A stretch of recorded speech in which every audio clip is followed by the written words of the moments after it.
Саламатсыздарбы? Мен Абдилазиз кызы Жанур Ош областына караштуу Чоңлай районундагы балдардын чыгармачылык борборунун театр форум ийрименин окуучусумун.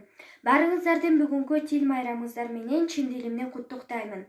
Жеңишбек Жумакадыр, кыргыз тилим минип калды араба. Буга чейин айтты дала якындар, антсе дагы айта турган акым бар.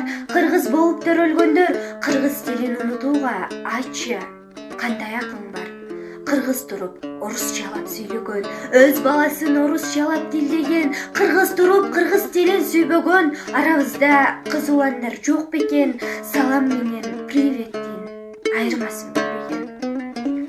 Казактарды карагыла, казак чогорулары, өзбектерди карагыла, өзбекче ырдады, орусчалап ырдагын деп, орусчалап бийлегин деп айткылачы кыргыздарым, силерди ким кыйнады? Чет тилде да үйрөнөлү, бирок аны сүйлөй турган жери бар, ата бабам айтып келген ар нерсенин чеги бар. Айткылачы кыргыздарым, кыргыз тилден башка тилден кай жеринин кеми бар? Таза туруп батты окшойт санага, ак нерсени алмаштырдык карага, ата дешти алмаштырып папага, апа дешти алмаштырдык мамага. Башка тилдер минип жүрсө Мерседес, кыргыз тилим